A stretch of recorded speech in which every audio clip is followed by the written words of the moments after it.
Plener Ziemia Zgorzelecka odbył się w lipcu w 1971 roku w Opolnie-Zdrój pod hasłem Nauka i sztuka w procesie ochrony naturalnego środowiska człowieka. Był to pierwszy plener, który na poziomie już samego hasła dedykowany był kwestiom związanym z przekształceniami środowiska naturalnego dokonywanymi przez człowieka. Sam fakt, że plener odbył się pod takim tytułem, był czymś bardzo nowatorskim, a wręcz pierwszym, nie wahałabym się powiedzieć, że na świecie. Był czymś wyjątkowym na tle innych plenerów, chociaż takie działania ekologiczne, możemy powiedzieć, już nawet wcześniej się pojawiały. To jednak samo takie hasło, które by mówiło o tym, że cały plener będzie temu poświęcony, jest czymś absolutnie nowym. Twórcami założeń programowych byli Jan Chwałczyk, Antoni Dzieduszycki i Jerzy Ludwiński. To też oni nadali merytoryczny wydźwięk całemu plenerowi, ale też także skonstruowali czy też spisali 11 postulatów, które przedstawiały ówczesną sytuację artystyczną, ale nie tylko, środowiskową również. I pojawiały się wśród tych tez takie aspekty jak zaśmiecanie świata przez cywilizację przedmiotów, wytworów człowieka, nadprodukcja, model cywilizacji, który zmierza do samozagłady. I wszystkie te tezy, czy te wszystkie postulaty wybrzmiewają niezwykle aktualnie, współcześnie. Natomiast wydaje mi się, że jeden z nich przemawia niezwykle trzeźwo i wydaje się być takim bardzo aktualnym i bardzo tożsamym nam hasłem. I jest to, należy się zastanowić nad możliwością planowania, programowania zmian cywilizacyjnych tak, aby były one zgodne z naturalnymi procesami zmian biologicznych. Chodziło także właśnie o takie połączenie świata sztuki, świata nauki, świata przyrody, o wyjście z galerii, co jeszcze wtedy nie było takie oczywiste, że tą sztukę tworzy się w przestrzeni, że ta przestrzeń też otwiera nam taką przestrzeń mentalną, można powiedzieć. Inaczej się rozumie pewne rzeczy w plenerze. Ważna była partycypacja różnych uczestników, niepojedyncze działania i nieinwazyjność właśnie tej sztuki.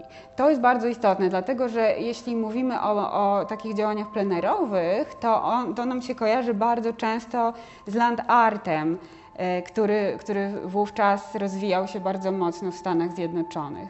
Ale ten land art, chociaż on był odbierany nawet przez społeczeństwo amerykańskie jako ekologiczny, wcale taki nie był, jak się okazuje, ponieważ był bardzo, bardzo inwazyjny. Tam rozwalano ściany skalne dynamitem, używano koparek. Natomiast tutaj rzeczywiście ten kontakt z ziemią, z krajobrazem już zresztą mocno zdegradowanym, ale sam w sobie był tylko zaznaczeniem obecności. Wśród grona artystów biorących udział w plenerze Ziemia Zgorzelecka w 1971 roku znalazły się takie osoby jak m.in. Wanda Gołkowska, Włodzimierz Borowski, Jerzy Federowicz, Ludmiła Popiel, Natalia LL, Konrad Jarocki, Jarosław Kozłowski, Anastazy Wiśniewski, a także Gerard Kwiatkowski. Prócz tych artystycznych postaci ważnymi osobami były także zaproszone specjalnie do udziału w plenerze krytycy sztuki, architekci tacy jak na przykład Stefan Miller, socjologowie, ale także przedstawiciele samej kopalni w Turowie. Warto wspomnieć o Andrzeju Matuszewskim, który wykonał działanie takie fizycznie związane z ziemią. To była dokumentacja miejsca i czasu. I chodziło o pobranie próbek ziemi. Chodzi o próbki węgla z miejsca, które przestało istnieć, ponieważ było zdegradowane przez działalność kopalni troszeczkę wcześniej. Ta dokumentacja i umieszczenie węgla w ramach właśnie służyło nobilitacji tej przestrzeni i zwróceniu uwagi na problem degradacji środowiska. I było to zarazem właśnie takie działanie, taka akcja, że uczestnicy pleneru i być może też właśnie inni okoliczni mieszkańcy mogli w tym uczestniczyć. Natalia E.L. dokumentowała wszystkie fazy, co było też bardzo istotne. Zostały wypisane współrzędne miejsca, także miejsce zostało zachowane w ten sposób i dzisiaj też w naszej pamięci. I to też jest takie działanie, bo dla wielu artystów proces był ważny i też konsekwencje ich działań, więc dość podobne. Matuszewski działanie przeprowadził na Sympozjum Wrocław rok wcześniej i później także nawiązywał do ziemi. Miejsce, w którym odbył się plener Ziemia Zgorzelecka, nie pozostawało bez znaczenia. Opolno-Zdrój to jest niewielka miejscowość leżąca w tak zwanym worku żytawskim, niegdyś należąca do Łużyc Górnych. Przed wojną była to uzdrowiskowa miejscowość, słynąca ze swoich leczniczych wód. Stan ten bardzo dramatycznie, drastycznie zmienił się po II wojnie światowej, kiedy właśnie doszło do wydobywania na większą skalę pokładów węgla brunatnego w okolicach tej miejscowości. Ludwiński, Chwałczyk i Dzieduszycki w następujący sposób tłumaczyli wybór tego miejsca. Tu też szczególnie jaskrawo występują skutki niszczącego działania człowieka, który, wykorzystując bogactwa naturalne ziemi, zniszczył całkowicie pierwotny charakter krajobrazu.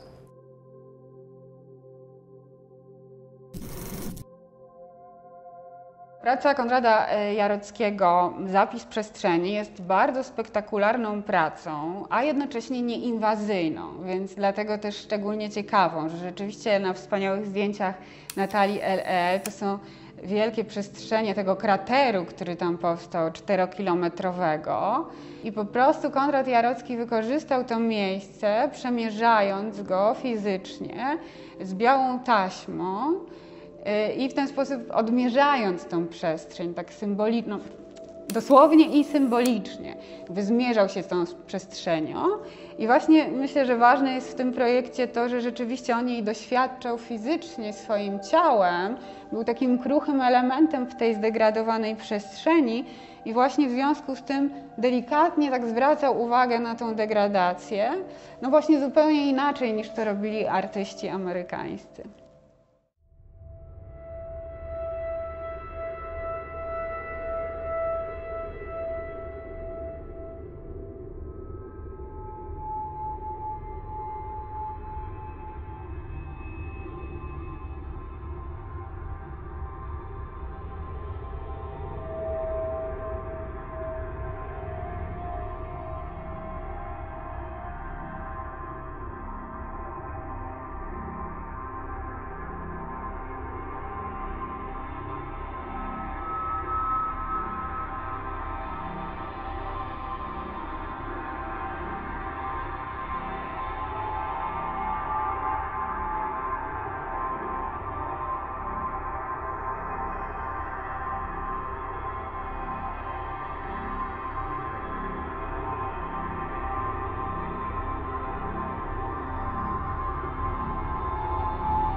Jest to bezprecedensowy plener na świecie, ale jednocześnie wynika z pewnej tradycji.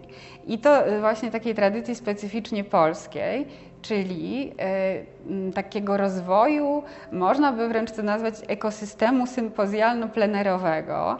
I życie artystyczne właśnie tworzyło się podczas tych spotkań, które zazwyczaj nie trwały długo, ale były taką inspiracją dla działalności artystycznej na wiele lat.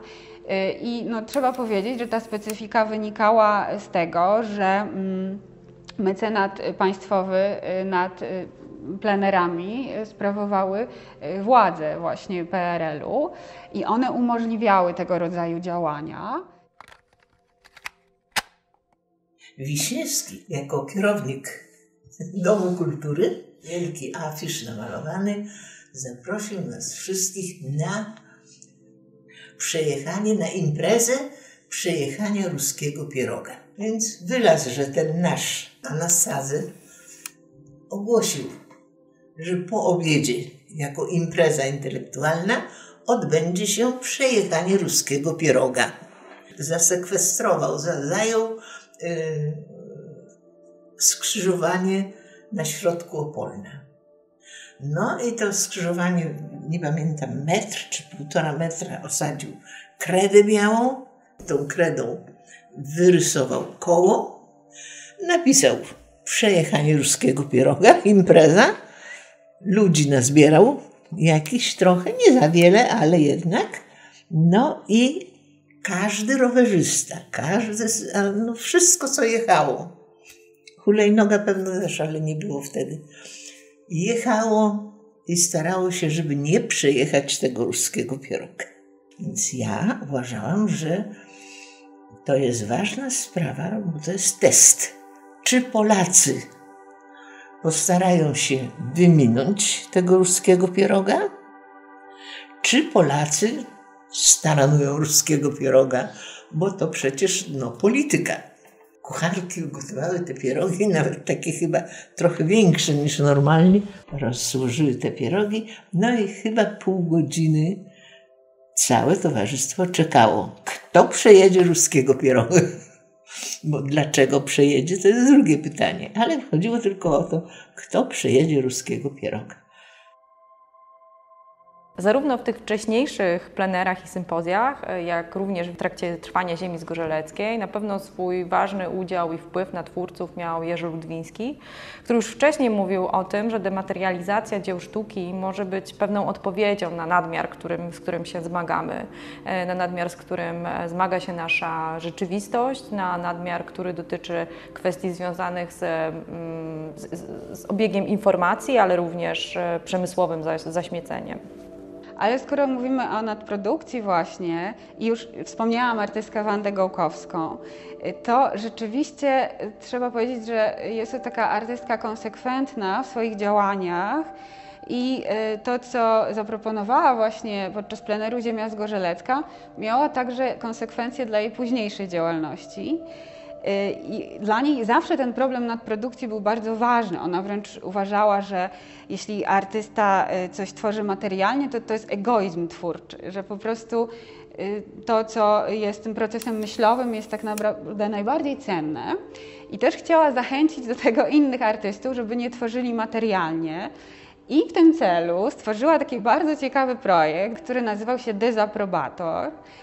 I to był taki projekt stworzenia maszyny patentowej, która by przy pomocy komputera i mózgów elektronowych, jak ona to wówczas określała, czyli właśnie przy pomocy technologii nowoczesnej, bo tutaj trzeba pamiętać, że plener nie był przeciwko technologii, tylko źle rozumianemu rozwojowi, na przykład przemysłu ciężkiego. Artyści by do tej maszyny wrzucali swoje pomysły stworzenia dzieła, i jeśli podobne pomysły byłyby już kiedyś wykonane, no to maszyna odpowiadałaby, że żeby nie robić już tego, żeby po prostu nie produkować więcej materialnych obiektów, to jest niepotrzebne.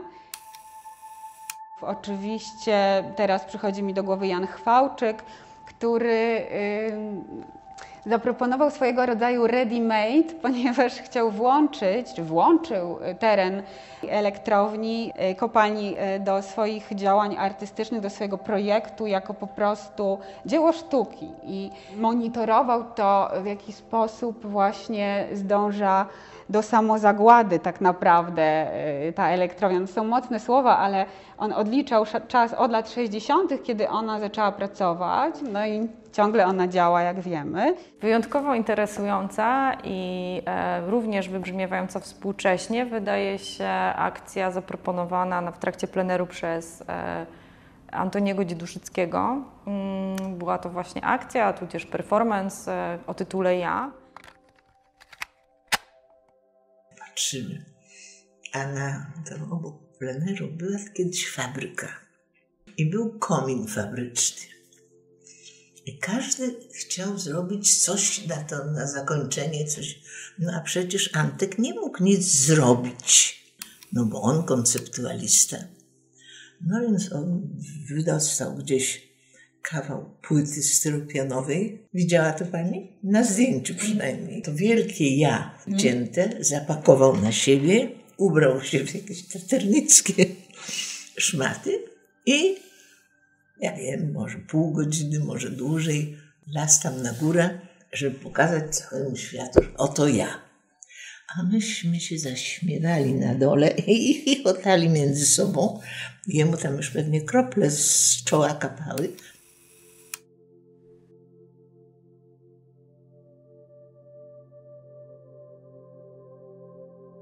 Hasło nauka i sztuka w procesie ochrony naturalnego środowiska człowieka w latach 70.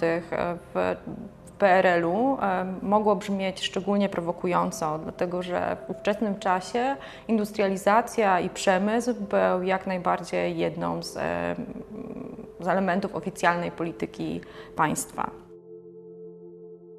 Plener Ziemia Zgorzelecka, mimo cykliczności swojego założenia, niestety odbył się tylko raz. Organizatorzy chcieli współpracować z władzami kombinatu, ale pewne hasła, które głosili, czyli na przykład to, że cywilizacja, która rozwija się właśnie w kierunku technologicznym i tego rozwoju przemysłu ciężkiego, jest maszyną zdążającą do samozagłady, no to nie mogło się podobać władzom kopalni. Właśnie najprawdopodobniej był to jeden z powodów, że nie chciano tej współpracy kontynuować, chociaż właśnie to było w planach.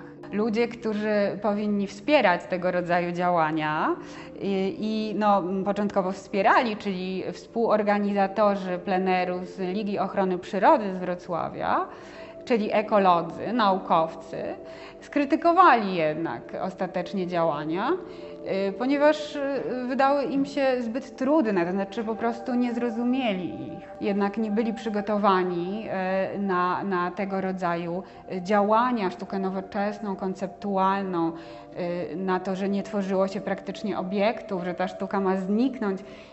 Było to ekologiczne działanie w pewnym sensie takich procesów ekologicznych różnego rodzaju, jak przemiana materii, ale jednak oni w ten sposób na to nie popatrzyli, po prostu mieli bardziej tradycyjne pojęcie sztuki. Ale podobnie stało się też z pierwszym sympozjum, które tutaj należy wymienić, czyli Puławy w 1966 roku, czy Sympozjum Wrocław właśnie 1970. Plener, który się odbył z kolei w kolejnym roku, 1972 w Osiekach, inspirował się wprost właśnie Ziemią Zgorzelecką i to podkreślał organizator Jerzy Fedorowicz.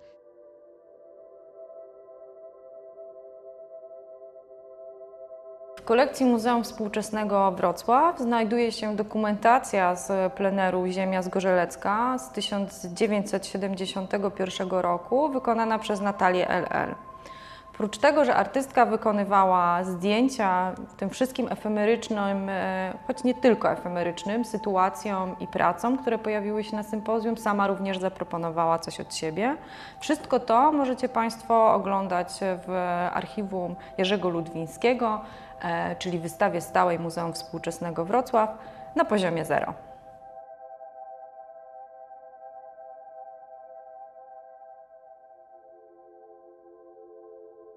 Współczesną pracą z kolekcji Muzeum Współczesnego Wrocław, która może nawiązywać do pleneru Ziemia Zgorzelecka 71, a konkretnie do pracy Konrada Jarockiego, jest praca Laury Paweli bez tytułu, w nawiasie Friedrich. Jest to trzykanałowa instalacja, która ukazuje główną bohaterkę tyłem do widza stojącą na tle rozciągającego się przed nią krajobrazu. Jest to praca, która w pewien sposób oczywiście odwołuje się do ikonicznych przedstawień Caspara Davida Friedricha, romantycznego malarza niemieckiego, który sytuował postacie ludzkie na tle przepięknych krajobrazów. W tym wypadku Laura Pawela posłużyła się przedstawieniem hałd i fabrycznych krajobrazów, które możemy oglądać w oddali. W tej relacji do przyrody i do otoczenia, do krajobrazu można widzieć pewne podobieństwa w tym, jak Konrad Jarocki został przedstawiony przez Natalię LL w dokumentacji w podobny sposób, to znaczy na tle pewnych urwisk skalnych, wyrobiska, które jest wręcz spektakularne. I ten kontrast między przyrodą i środowiskiem naturalnym, a przekształceniami dokonanymi przez człowieka w obu pracach bardzo mocno wybrzmiewa. Kolejną pracą z kolekcji Muzeum Współczesnego Wrocław, która może korespondować z problematyką poruszaną w trakcie pleneru Ziemia Zgorzelecka w 1971 roku jest praca Joanna Benassara pod tytułem The sun is gone, but we still have a view. Jest to praca, która jest filmem prezentującym zestaw różnych sztucznie przetworzonych przestrzeni. Sam artysta ukazuje tutaj nie przemysł, ale pewną naszą relację, ludzką relację z naturą, która często stoi w poprzek do niej. No, chyba rzadko kiedy mamy taką sytuację, że problem, nad którym artyści, i to w bardzo nowatorski sposób, się zastanawiali 50 lat temu, dzisiaj jest jeszcze bardziej wręcz aktualny. Także oni mając intuicję niezwykłą, można powiedzieć, z jednej strony, a z drugiej dużą wiedzę, bo jest to nauka i sztuka w tytule, rzeczywiście zorientowali się, że na świecie dzieje się niedobrze, jeśli chodzi o degradację środowiska i zrobili to dużo, dużo wcześniej niż większość ludzi po prostu.